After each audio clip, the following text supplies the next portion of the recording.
O governo Trump impõe uma série de recomendações ao Brasil para conter a imigração ilegal. Repórter Letícia Santini.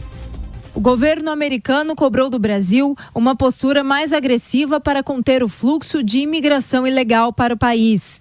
Segundo o Departamento de Segurança Interna dos Estados Unidos, o número de imigrantes brasileiros ilegais aumentou nos últimos anos, inclusive com pedidos de asilo. Só em 2019, 18 mil brasileiros foram detidos ao tentar entrar sem visto no país.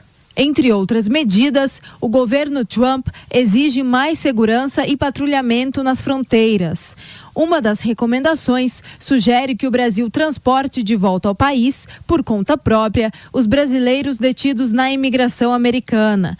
No fim de semana, um voo com cerca de 50 brasileiros deportados dos Estados Unidos chegou a Belo Horizonte.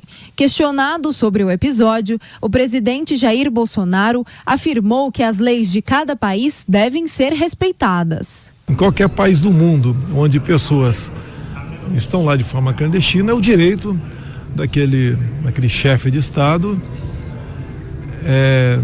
usando da lei, né?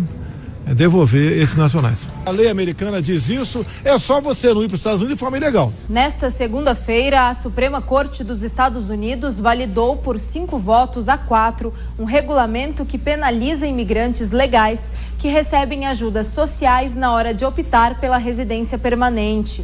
A norma foi apresentada pela Casa Branca em agosto do ano passado, mas acabou sendo barrada pela Justiça.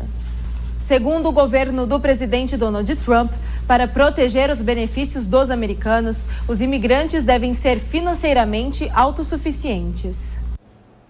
Professor, essa é uma história que vai ganhando uma proporção maior, né? Sim, eu acho que tem necessário separar uma coisa da outra.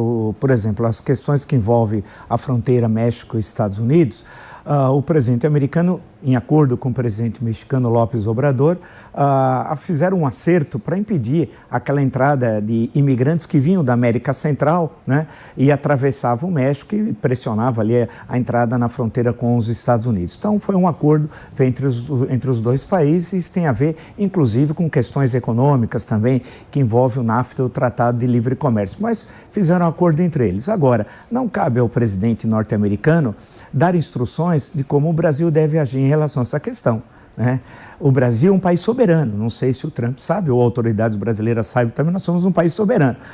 Nós devemos cuidar das nossas fronteiras como achamos que devemos cuidar das nossas fronteiras. Não somos um 51º estado dos Estados Unidos. Aqui não é um imenso Porto Rico, um porto-ricão, parodiando o general Leônidas, que falava a história do Cubão, né, ministro de Sarney. Podemos parodiá-lo e falar que alguns imaginam que aqui é um porto-ricão.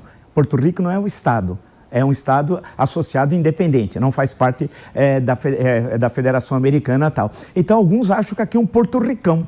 Então, cabe ao presidente norte-americano cuidar das questões dos Estados Unidos. Agora, é intolerável o tratamento dado, tem de justamente deportar, perfeito, entrou clandestinamente, tem as leis dos Estados Unidos, tem de ser cumpridas, nada contra isso. Agora, algemar da forma como já as pernas, os pulsos, fazer tudo aquilo, isso não precisa, né? Isso é desnecessário. Eu, por exemplo, já viajei uma vez, já faz tempo, voltando de um período de estudo no México, com imigrantes brasileiros que tinham sido impedidos de continuar a viagem para os Estados Unidos. Na época era Varig, olha que faz tempo, hein? Putz, priscas eras, bons tempos da Varig, inclusive, que saudades. Bem, mas aí e ninguém estava algemado desse jeito. Então, cabe ao presidente americano cuidar dos assuntos do seu país. Nós aqui cuidamos dos nossos.